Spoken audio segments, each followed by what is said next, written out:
This is Dry Lake Valley, and we're at the Delamar Cemetery, which you can see shining in the sun over there.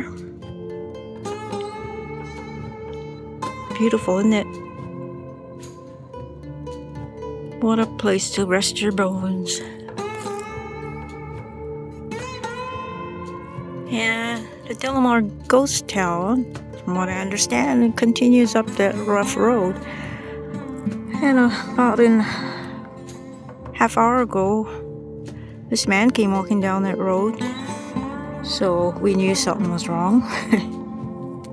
It's still a long ways to the ghost town. Anyway, Rick unhitched and took him somewhere way over there. He said there's some other guys up there, and once in a while I hear a gunshot, and he said they were up there target practicing. But he's side-by-side. He and his wife rode his side-by-side up to Delamar, and the side-by-side broke down. And I guess his wife is still with the side-by-side. So I hope she's okay. I asked him and he said she was fine. She had food and water. So I'm back here at camp. Me and the Horns. There's a family plot down there of the Horn family. And I think Etta Frank and some other folks. Well, I was outside and I was messing around with the display on my new drone, trying to learn how to use it. And I had my back to the road, and of course we're standing there next to the cemetery, and I heard footsteps behind me, and the first thing I thought was, well, that ain't right. Anyways, I turned around and I saw the man coming down the road, and I called out to him. I says, do you need help? And he says, well, yeah, we're broke down up on top of the mountain here up near Delamar Ghost Town, and I left my wife back there, and I'm trying to get in touch with some friends of mine. I says, well, where are they at? And he says, well, they're up that next valley. So I unhitched the trailer and drove him up there in the car, and I explained to him, I says, I've got all kinds of tools in the back. Why don't we just go up there and maybe we can figure out what's wrong and you can drive it out. He said, well, let's go check out my friends first and see what's going on with them. Well, he took me up to this camp like nothing I had ever seen in my life. It was the most beautiful campsite in the way that it was set up that I had ever seen.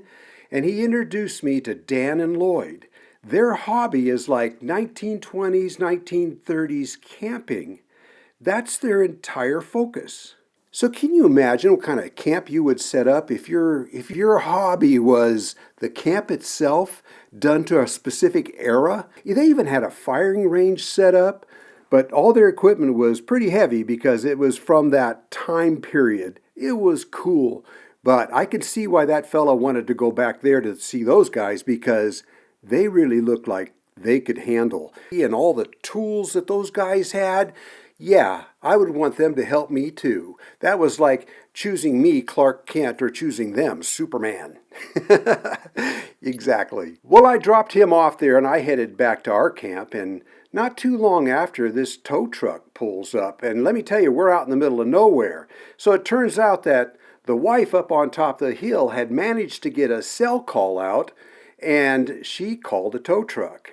Well, I was surprised to see a tow truck out that far, because this is well off the pavement. This is miles back in on dirt road, so it's unusual except for Matt's recovery that you see on YouTube. But no, he knew what he was doing. We had to wait for quite a while for the owner of the side-by-side and Dan and Lloyd to come out, and it must have been, I don't know, close to an hour before they actually got all their stuff together and came out. And then the tow truck driver couldn't go up the mountain because the road was too narrow and rough, so either Dan or Lloyd, I don't remember which one, went up and drove up to the top, and by the time they got that side-by-side out, it was getting dark. And just when we thought that something else might have happened, we could see him coming down the road towards us. Well, we're middle of nowhere, Nevada, but this tow truck came out here. Yeah, we're about 20 miles from Caliente. We're headed up to Delamar Ghost Town, but this fella got stuck up here with his four-wheeler. I don't know if you can see it or not. And it's been hours for the tow truck to come out, and he was in a remote area, so somebody else had to go up and tow the four-wheeler down. It's a CAV, you know, side-by-side. It's a Polaris, and had to tow him down about 2 miles from the top of the mountain down to here where the tow truck could get him. We're happy to see him down here. Well, we woke up to a beautiful morning, except it's really windy. We're heading up to the ghost town today, and I'm hoping it's not windy up there. The odd thing is, I checked all the weather stations within a 20-mile radius of us. No one's got wind, but here it's been blowing like 20, gusting 40 since the sun went down last night. Blew our chairs over, and it's been rocking that trailer and made it hard to sleep last night. I got enough sleep though, but it's been howling and whistling.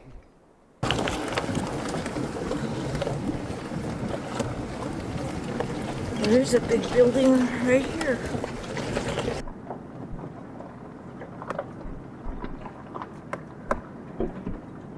Oh my goodness. Oh, is that the town down there? I don't know. Or what was the town? No, I think we're only halfway.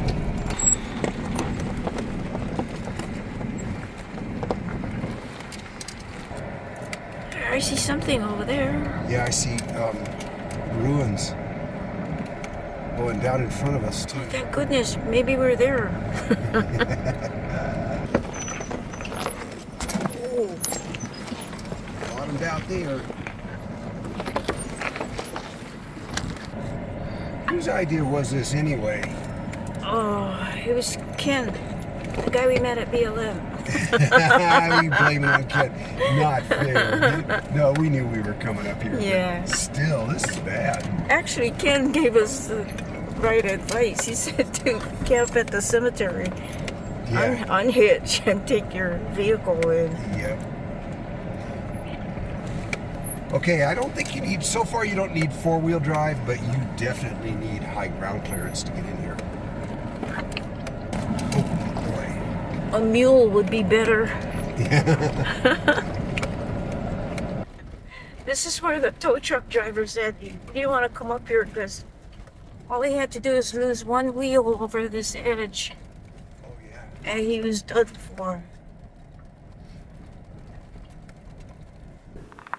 Well, this is the first building that we came to. Just right next to the road. Looks like the walls are about 2 feet thick. You can still see the original wood over the doorway there. Probably wood and metal, but yeah, let's see if it's got metal. No, it's just wood holding the doorway up there. But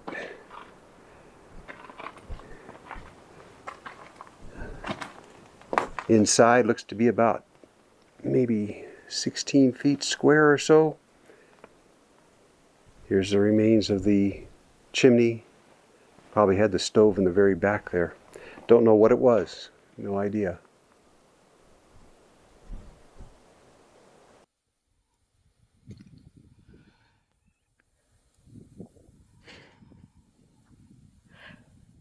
Looks like this hillside was full of buildings, maybe homes.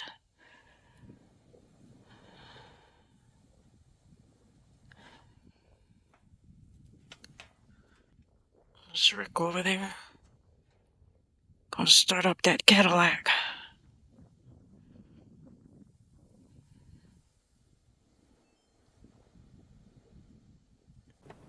Up above the road here, you can see the tailings from maybe several mine openings up there. Just a view of the valley below. We're going to get down in there, I think. I was told that in the 1970s, a brush fire went through here and burned the wooden structures. So all that remains is the stonework. All kinds of stacked stone here. There's no mortar in this. Small room here, 10 by 12 maybe. maybe 10 by 16. Another one right here, right beyond it. Very temporary looking.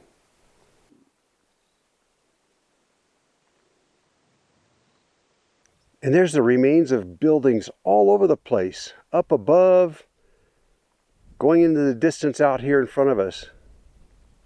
Down here the ground is covered in all different colors of broken glass.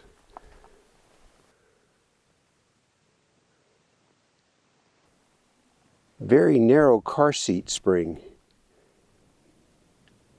Maybe out of an old truck or something. We're talking Model T era here. It's because it's very narrow, maybe 40 inches wide. This would have been the front door right here. In this building, it looks to be about maybe 12 by 20. Well, this is the beginnings of a long, continuous row of buildings going down to where I was first standing just a little bit ago, way down there. All in a row, mostly connected. This must be where they got the term heavy metal. A few bullet holes maybe? A good body shop would have this just like new in no time. After a hard day's work, these miners probably got a lot of exercise just going up and down these hills to get home. Maybe swing by the local brothel or tavern on the way. Well, there's lots of mine shafts all over these hillsides. In talking to the gentleman at the BLM office yesterday in Caliente, he said that the state of Nevada is starting to recognize the amount of injuries and deaths occurring in these mines today. From getting attacked by wild animals that have taken residence in these mines to just falling in and falling down and getting hurt, and they're getting ready to take action of some sort. They're already trying to discourage people from investigating these mines. When I was a kid, a teenager, myself and some of my friends discovered a coal mine near North Bend, Washington.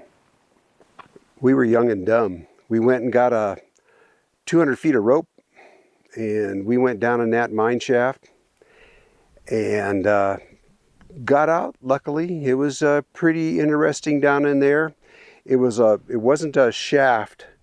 It was a long, wide opening going down at a steep angle with pillars of coal remaining to hold this stone roof up. And I got home and I told my father about it. And he was a coal miner as a young man, as was his father before him. And he told me, don't ever, ever do that again in a coal mine because of the black damp, which was the lack of oxygen. He says, you remember they took canaries down with them? The canary would die first. It would tell them that there was no oxygen. But the decomposing, matter down, organic matter, takes away the oxygen down there, and you just pass out, and that's it. Learned my lesson on that one.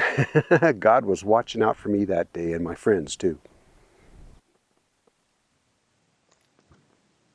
Just turned and looked down to my right, and there's a ton of structures down below here, this valley down below. Let's get a closer look anyhow.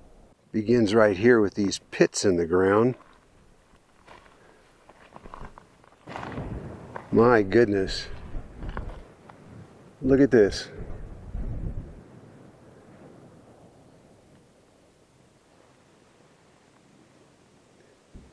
Can you see them all in here?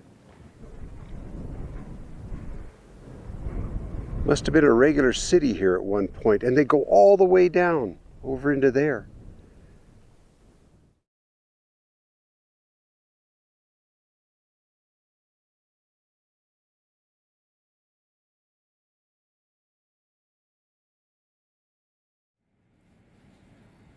See that huge barrel down there?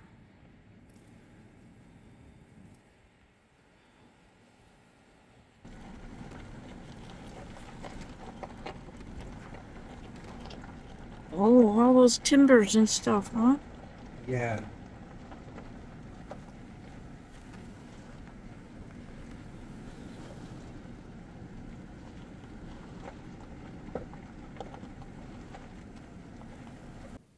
Well, we're right above the stamp mill here, looking down on it. The ore would have been loaded from up here and processed as it went down.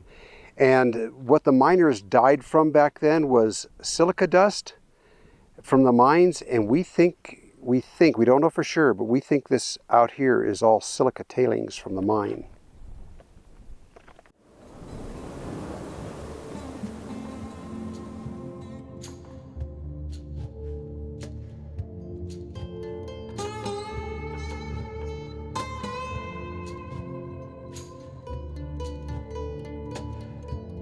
See Rick way up there with the car. I came down this road. There's a bunch of ruins. We don't know what buildings or which. Ruins and tailings, and up there you can see, I'm gonna say that they're mine openings. Yeah. Well, these were obviously the company buildings, or maybe just large commercial buildings. They did have an opera house and, you know, things like that. Ooh, this place was quite large, and I can see that the walls are plastered inside.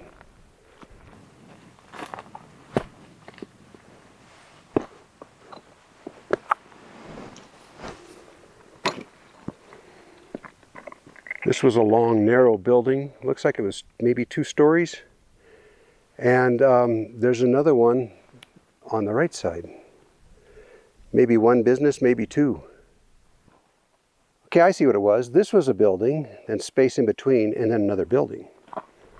This one looks like it had a basement. Part of it did. And then down below, more structures all over the place, everywhere you look. A young lady at the BLM office said that this is one place where all you have to do to see an artifact is turn over a rock. I couldn't get to the stamp mill, which is in the distance, but I did fly the drone over it, so I'll show you that footage. You can see what that looks like.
Well, because of what we just saw on the drone,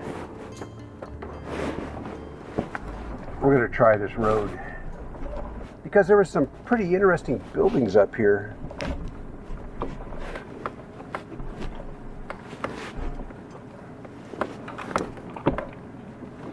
Oh yeah, it's rough.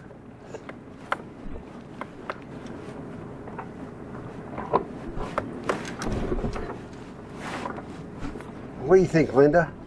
Should I just floor it and see what happens? Yeah, go for it. Go for it.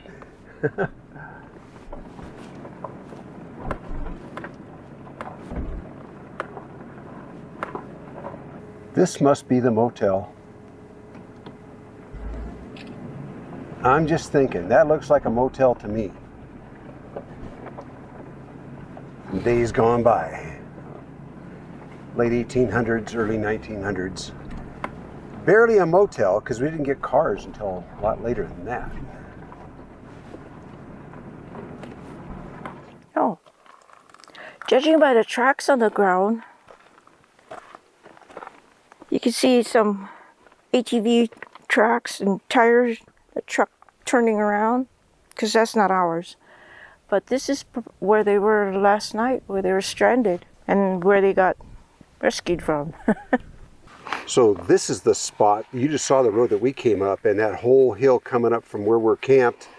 We're a couple of miles back in. This is where they had to tow that side-by-side out of. And it took them a couple of hours to tow that side-by-side down out of here. And that tow truck driver was getting kind of worried because it got dark.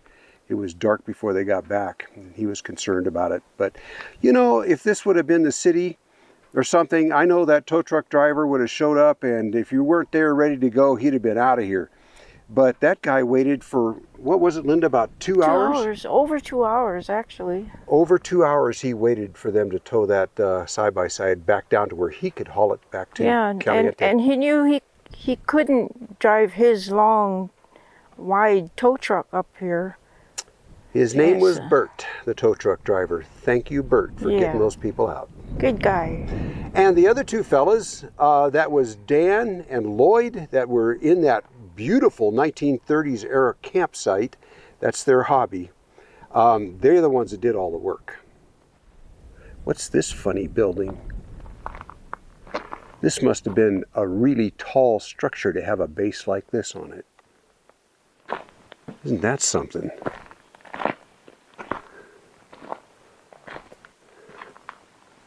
I was just saying on the video, this must have been the base of a really tall building to have such a substantial. Yeah, now it's a nice place to camp because it keeps you out of the wind. This would be a perfect camp spot. Pitch your tent in here. They left wood here too. And coming out of that building now, this is what's on the side of it. It's really deep. It's filled full of rubble, but that's one deep basement. That's the building that's buttressed so heavy on the front. The deep basement. Coming around behind, you see the retaining wall there, the walls up above, more walls up above going up. Of course, there's a mine up above there, and I'm trying to look for a way to get up to this motel up here. It would have been a hotel at the time. I think the way that went was we had hotels, then we had motor courts, and that would be it'd be like a motel, but you parked your car at each individual bungalow, and you pulled up alongside it into a portico. And then we had motels after that. At first they were just all one level, and you drive right up to the door of whatever room you rented, and then of course they became the Super 8s and the Motel 6s and to what we have today.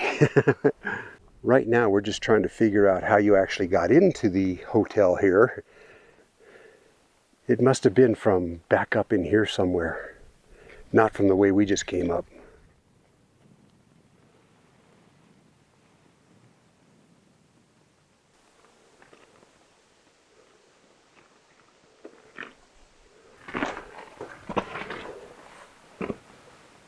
Wow.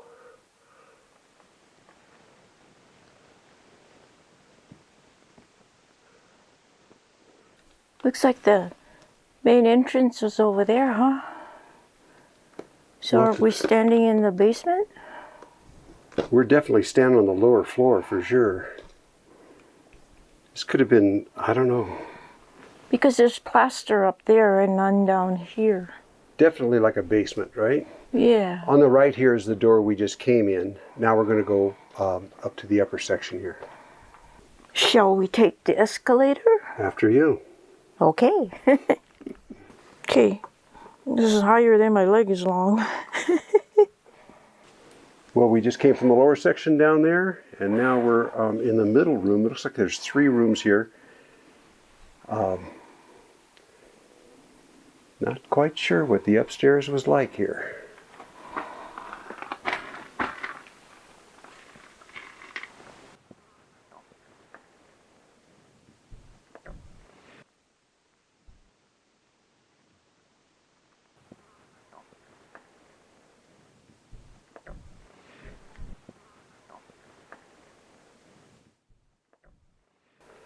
Lots of modern graffiti here, but I do see one from 1917, Jasper. Which would be soon after this place shut down, huh? Yeah, it shut down in 1909. It started back up again in 1924 to 29? 1929 and 1934, yeah.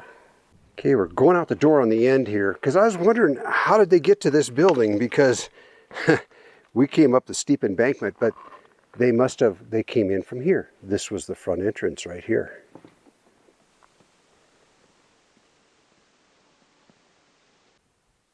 This is obviously the top off of something. Now, to give you an idea of size, this is probably 16 feet in diameter. And I don't know what it is. Top of some kind of silo. If you guys know what it is, go ahead and leave a comment down below. On second thought, I doubt it's a silo. This is a mine operation, so it was something else. I think somebody just filled this with rocks to kind of keep it in place, but it's heavy. It's 3/16 of an inch thick. This is made for heat. Linda mentioned maybe a charcoal kiln.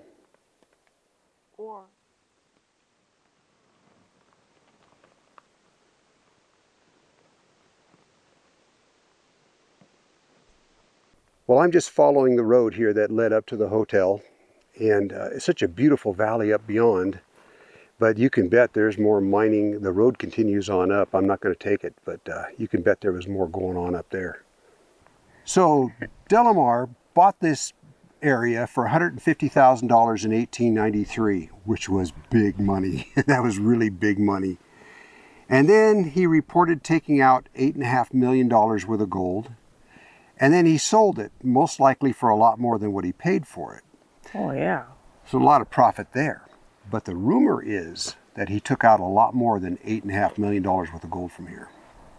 A lot of it he took out under the table, so to speak.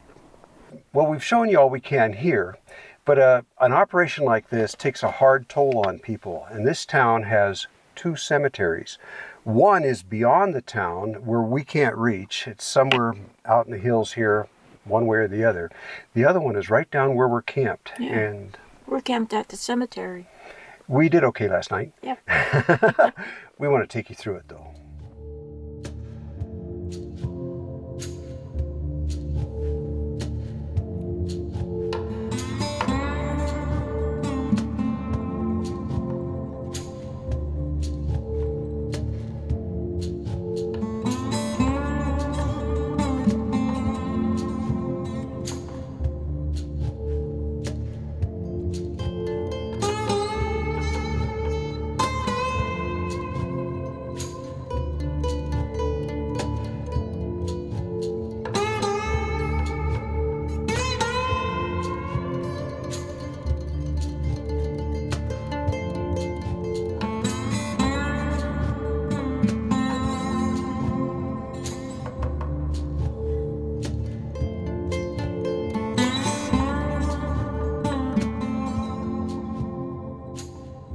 Well, out here a couple of miles from the town of Delamar is the cemetery.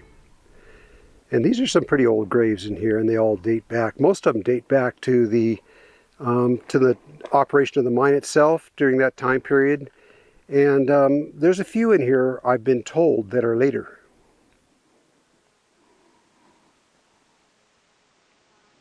There's graves all through here. A lot of them don't have the headstones anymore. Just a circle of rocks around them. This one's very small and very old, probably a child.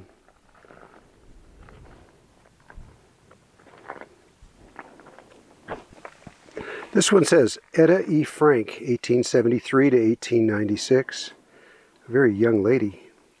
It says mother on it. This one says Richard. Richard Gordon. Born March 8th. Can't read the... 1857. Died November 22.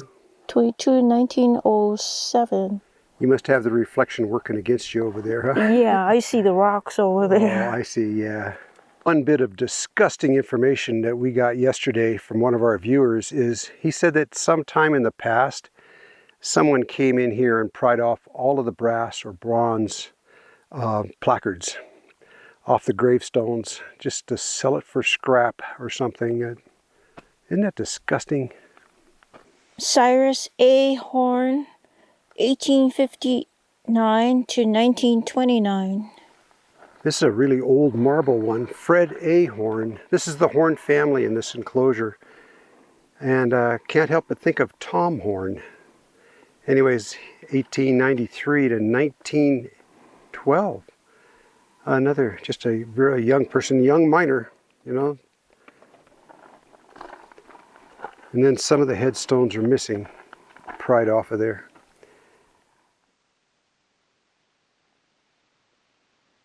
Well, this is one of the most interesting explorations that Linda and I have done, and we're glad we could take you along on it, and hope you enjoyed the history and getting to see all that.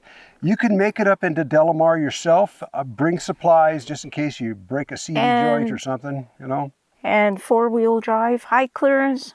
Yeah, you should have high clearance four-wheel drive. Like I mentioned in the video, I ended up in compound low a bunch, so, or four-wheel low, so there you go. Yeah, you should come in if you can. It's a long ways in and rough road, but definitely up to this point, yeah, it gets rough. After this, yeah. Anyways, yeah, hope you enjoyed it. Yeah, it's worth coming out and doing this. I don't know how we missed it all these years, but we're glad we came. Yeah. Well, ready to go home? Yep. No. Well, home's right there. Right there. It's ready. It's time for us to go find another campsite. We'll see you there. We'd like to take a moment to say thank you to each of you who have donated to our channel, and especially to our Patreon supporters. If you would like to contribute to our channel through Patreon, you can click on the link below. Mahalo.